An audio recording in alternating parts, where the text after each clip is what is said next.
Surat pribadi, yaitu surat yang berisi keperluan pribadi yang ditulis dengan maksud pribadi yang ditunjukkan kepada orang lain. Karena surat pribadi ini bersifat personal, maka penulisannya menggunakan bahasa yang tidak terlalu baku, bahkan cenderung bebas. Ciri-ciri surat pribadi. Yang pertama yaitu surat pribadi tidak dilengkapi dengan kepala surat atau kop surat. Yang kedua, surat pribadi tidak mempunyai nomor surat. Yang ketiga, salam pembuka serta penutup dalam surat pribadi bersifat non-formal atau lebih santai. Yang keempat, bahasa yang dipakai sesuai dengan tujuan surat pribadi itu, memakai bahasa baku kalau bersifat resmi, serta menggunakan bahasa tidak baku kalau sifatnya tidak resmi.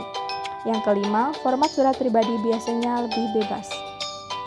Selanjutnya adalah fungsi dari surat pribadi. Yang pertama adalah untuk mengekspresikan diri.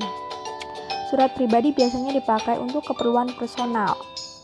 Yang kedua, menjadi wakil penulis. Surat pribadi berfungsi sebagai wakil penulis surat. Yang ketiga adalah sarana penyampaian ide, yaitu penyampaian gagasan serta ide bisa dilakukan lewat surat pribadi kepada orang lain. Yang keempat, sebagai sarana menyampaikan informasi, yaitu mengingat surat pribadi bisa ditulis dengan bahasa yang tidak baku, maka surat pribadi bisa menjadi satu di antara sarana dalam menyampaikan informasi terbaru yang memang ingin dibagikan kepada kerabat terdekat. Jenis-jenis surat pribadi. Yang pertama, surat pribadi kekeluargaan. Surat ini digunakan untuk keperluan komunikasi dengan orang terdekat seperti keluarga, kerabat, serta orang-orang yang dikasihi. Yang kedua adalah surat pribadi setengah resmi, yaitu surat pribadi yang berhubungan dengan kedinasan seperti surat lamaran pekerjaan, surat izin tidak masuk kerja, surat tidak masuk sekolah, dan surat izin cuti. Struktur surat pribadi terdiri dari 1. Alamat dan tanggal penulisan surat. Yang kedua, salam pembuka. Yang ketiga, paragraf pembuka. Yang keempat, paragraf isi. Dan yang terakhir, yaitu paragraf penutup. Berikut adalah contoh dari surat pribadi. Surat dinas.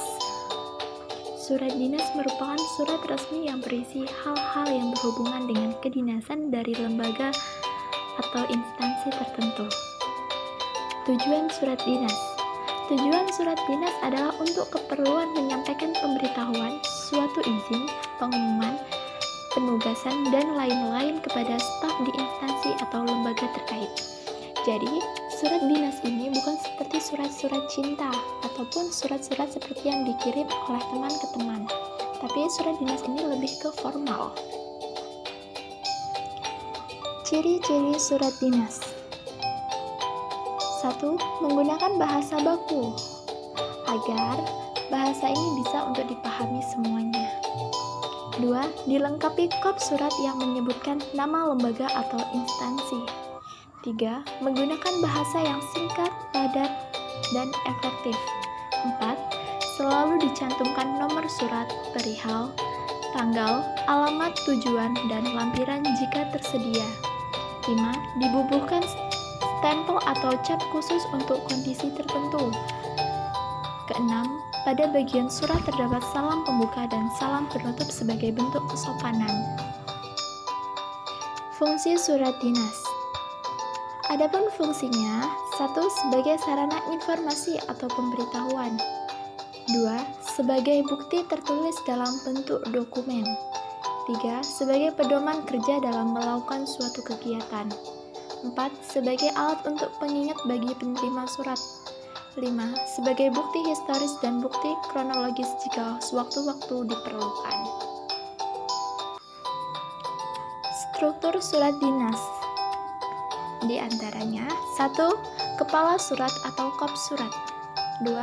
Nomor surat. 3. Tanggal surat. 4. Lampiran atau hal. 5. Alamat tujuan. 6. Salam pembuka.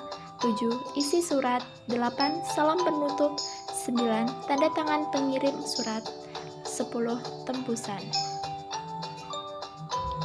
Berikut adalah salah satu contoh surat dinas.